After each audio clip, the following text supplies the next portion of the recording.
Assalamualaikum warahmatullahi wabarakatuh. Perkenalkan, nama saya Dewi Pratiwi. Saya dari kelas X7C. Di sini saya akan menjelaskan tentang materi trigonometri.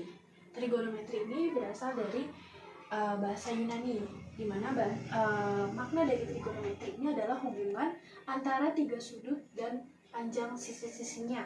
Ya, di sini saya mempunyai sebuah segitiga siku-siku. Di waktu pelajaran SMP sebelumnya,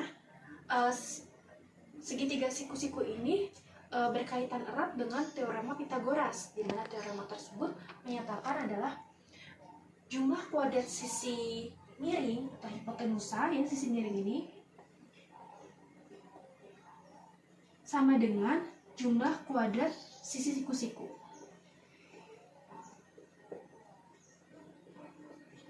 Jika sisi miringnya 5 dan salah satu sisi tegaknya, di sini siku-siku ya, 4, maka sisi satunya lagi adalah 3. Gimana cara dapat 3-nya itu? Ya, kita bisa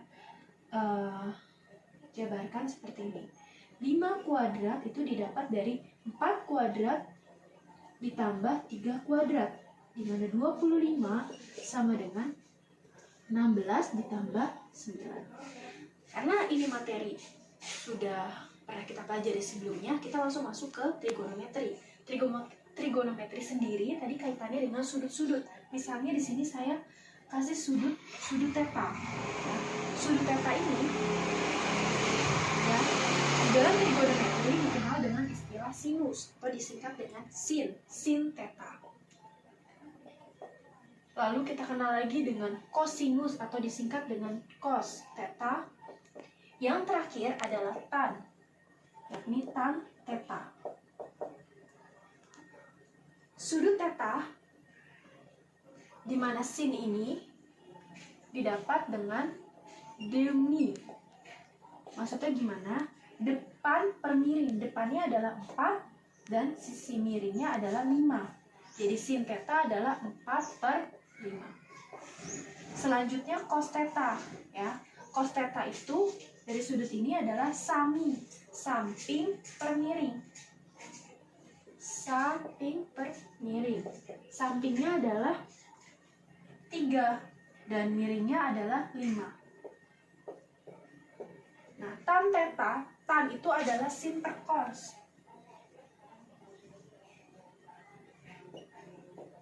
Sin theta per cos theta. Jadi sin adalah desa atau bisa dibilang adalah desa, depan per samping. Depannya adalah 4 dan sampingnya adalah 3. Jadi 4 per 3. Oke. Ini berlaku jika dia berada di tempat seperti ini, sudut tetanya. Bagaimana kalau sudutnya ada di sudut ini, di sudut X? Saya misalkan dengan X. Berarti sin X bukan 4 per 5 lagi, tapi yang ada di depannya, depan dari sin X adalah 3. Sisi miringnya adalah 5. Untuk lebih jauh kita memahami ini, kalau sisi miring adalah sisi yang terpanjang, jadi otomatis adalah 5. Selanjutnya adalah cos X. Nah, cos X itu adalah samping per miring. Sampingnya di sini adalah 4. Sudut X-nya ya. 4 per 5. Dan tan X-nya itu adalah desa. Depan per samping. Depannya yang mana? 3 per samping. Sampingnya yang 4. 3 per 4. Oke. Di sini kita udah pelajari tentang sin, cos, dan tan. Di dalam trigonometri kita kenal juga dengan sudut-sudut istimewa. Sudut-sudut istimewa itu ada 0 derajat, 30 derajat, 45 derajat, 60 derajat, dan yang terakhir 90 derajat. Sini bisa kita tulis sin, cos, tan, atau SCT ya, sin, cos, tan.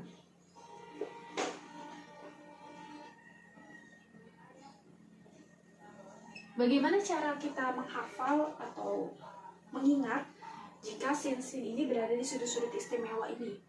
Pertama, kamu masukkan angka dulu 0, 1, 2, 3, 4. Ya.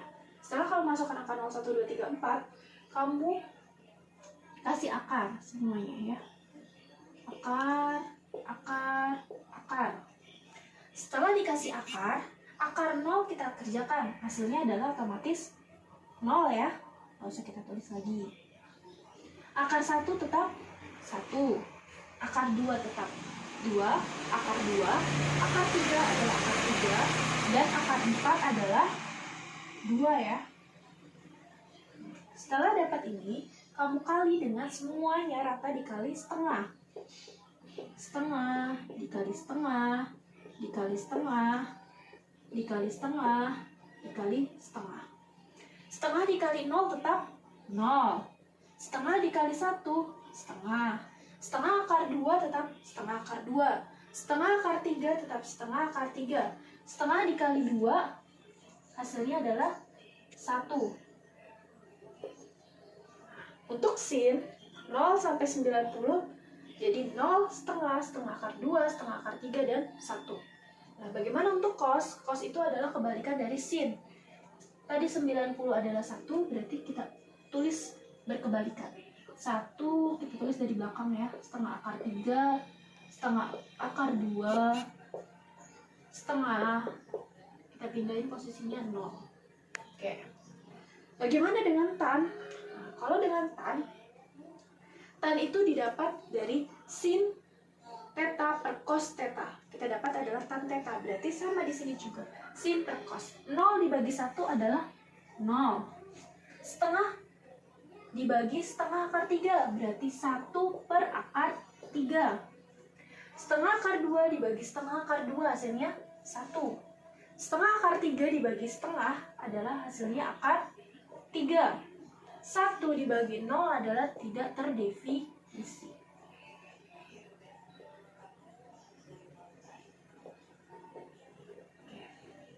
Ini adalah tentang sin, cos, dan tan. Ya, selanjutnya saya akan menjelaskan bagaimana kalau kita menghitung sin, cos, tan-nya itu dia bukan di sudut-sudut istimewa, di sudut-sudut lain ya. Di kuadran 1, kuadran 2, kuadran 3, dan kuadran 4. Kuadran 1 pasti kita lihat dari lingkaran ya. Lingkaran itu kan 360 derajat. Kita bagi 4, berarti kuadran 1 0 sampai 90 derajat. Selanjutnya di kuadran 2. Kuadran 2 itu dari 90 derajat kurang dari X kurang dari 180 derajat. Selanjutnya di kuadran 3.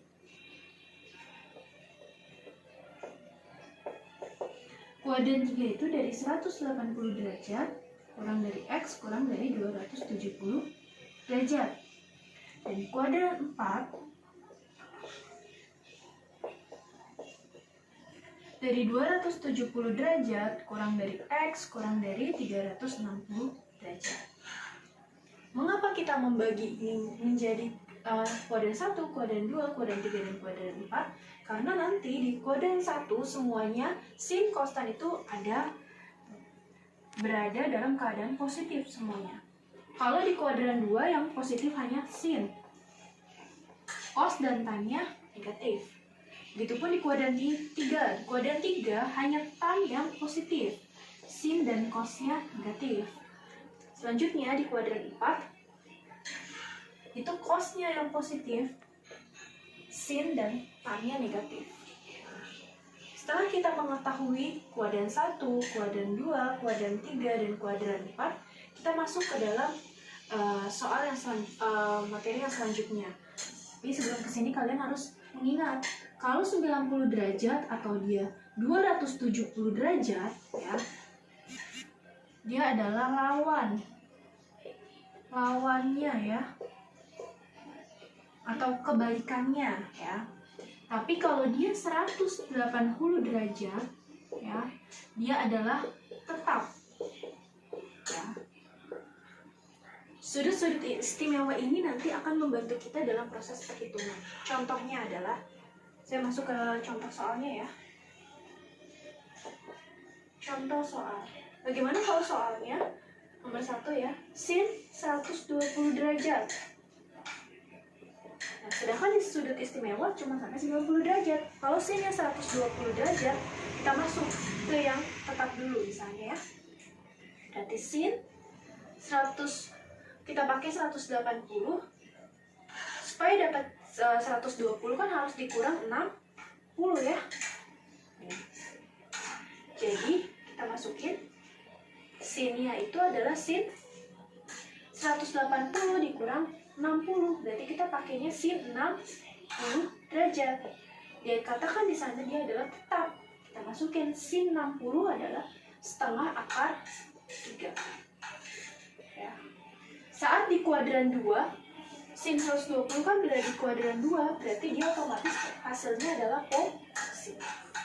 Selanjutnya kita masuk ke pakai yang cara kedua yang pakai 90 ya.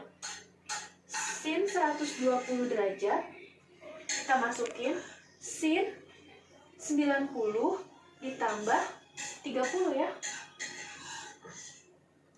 Saat kita masukin sin 90 ditambah 30, harusnya dia kan sin 30 ya. Tapi kamu jangan masukin sin 30. Lihat di clue-nya atau di tanda sininya, dia sin, kalau 90 harus lawannya. Berarti kamu pakai lawan dari sin apa? Cos. Berarti kamu pakainya cos 30. Ingat tandanya, kalau di kuadran 2 sin adalah positif. Jadi dia tetap positif ya, jangan ngaruh dari cosnya. Positif, berarti dia adalah setengah akar 3. Nah, selanjutnya bagaimana kalau dia sudut-sudutnya itu lebih dari 360 derajat?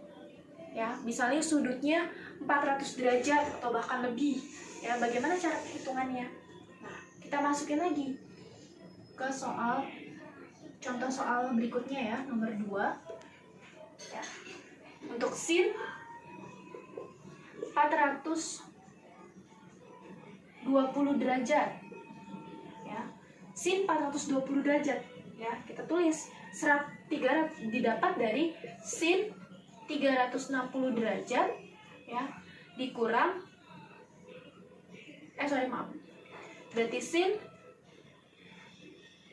420 derajat itu harusnya 420 ya dikurang 360 derajat.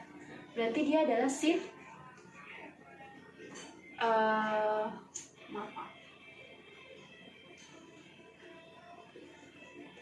sin 60 derajat ya. Sin 60 derajat kita masukin ya. Sin 60 derajat di sini adalah setengah akar 3. Nah, tapi hati-hati, kamu harus perhatikan. Tadi adalah 180 tetap dan 360 pun juga tetap ya. Di sini dia ada di kuadran ke, kalau 420 dia ada balik lagi di kuadran 1. Ya, habis 360 selanjutnya kuadran 420 ada di kuadran 1, jadi dia tetap di positif. Jadi dia sin 420 sama dengan sin 60. Jadi jawabannya adalah setengah akar 3. Selanjutnya ini adalah pengerjaan sudut-sudut di luar sudut istimewa dalam trigonometri. Ya, sekian dan terima kasih.